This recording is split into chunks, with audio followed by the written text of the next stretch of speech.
Wait to charge, huh? The Tesla Model 3 is finally here in Malaysia and we are one of the first few countries to get it. And here's what you need to know.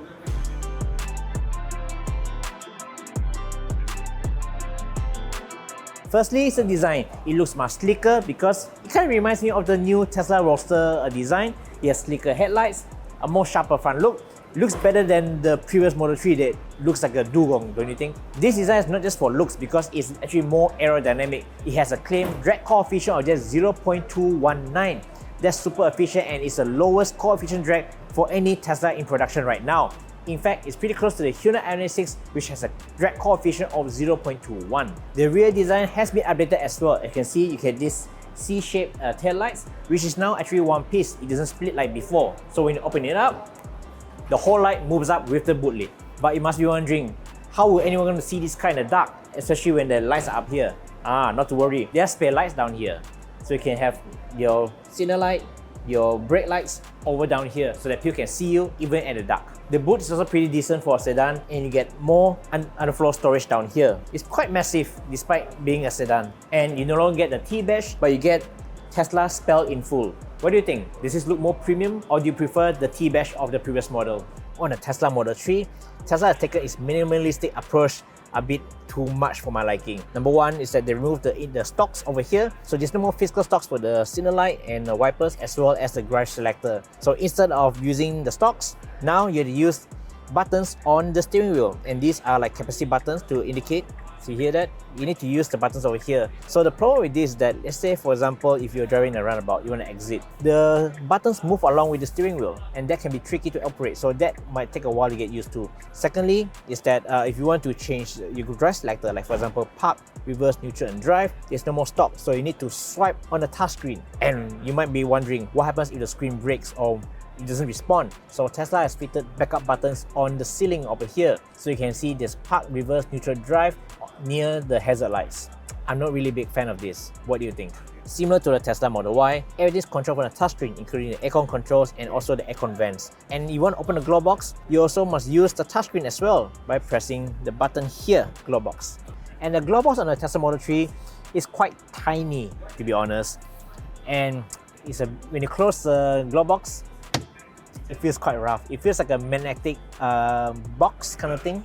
Even the armrest compartment also, you also have this loud thud when you close it.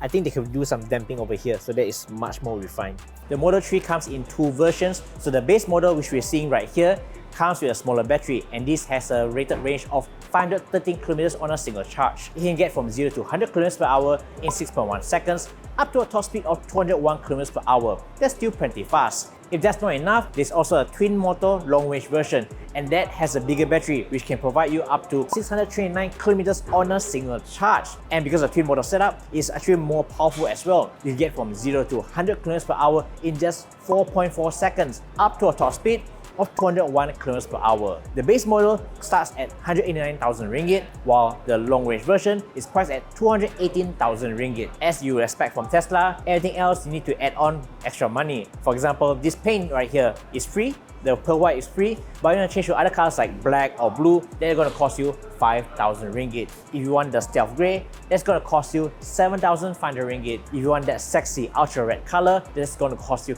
11,000 ringgit. 18-inch wheels, too small, you can upgrade them to 19-inch wheels for 7,500 ringgit. The interior, want to change from black to white, that's going to cost you 5,000 ringgit. The Tesla Model 3 comes with basic autopilot as standard, and if you want to upgrade that to enhanced autopilot, that's going to cost you 16,000 ringgit. And if you want the full self-driving capability, that's going to cost you 32,000 ringgit. But mind you that not all features are available because they are still subject to regulatory approval in Malaysia. The Tesla Model Y comes with a 4-year 80,000 km warranty, whichever comes first. As for the battery, it depends on which model you're going to take. For the rear-wheel drive model, it gets an 8-year 160,000 km warranty, while the twin motor long-range model gets an 8-year 192,000 km warranty, whichever comes first. The Tesla Model 3 comes with a CCS2 port, which is similar to the Tesla Model Y and pretty much all other EVs that sold in Malaysia. It can support DC fast charging up to 250 kilowatts on a Tesla supercharger, but that's only for the long-range model. For the base model like this one, it only can support up to 170 kilowatt on a Tesla supercharger. Ideally, you should charge your Tesla at home and you should get one of these Tesla's Warbox connector. So this pushes 11 kilowatts on AC, and if you get your Tesla Model 3 within this month and subject to the terms and condition, they're going to give this for free. But installation fee is a separate cost. So there you have it. The new Tesla Model 3 is finally here in Malaysia. They have a couple of tech upgrades, more efficiency, and also a better look. But I don't really like the fact that it doesn't have signal indicator stalks and also the physical drive selector. You need to use a touchscreen and the capacity button on the steering wheel. I'm not a fan of that. But what do you think? Would you get the Tesla Model 3? It's now available for booking for 1,000 ringgit, non-refundable. Let us know in the comments section down below.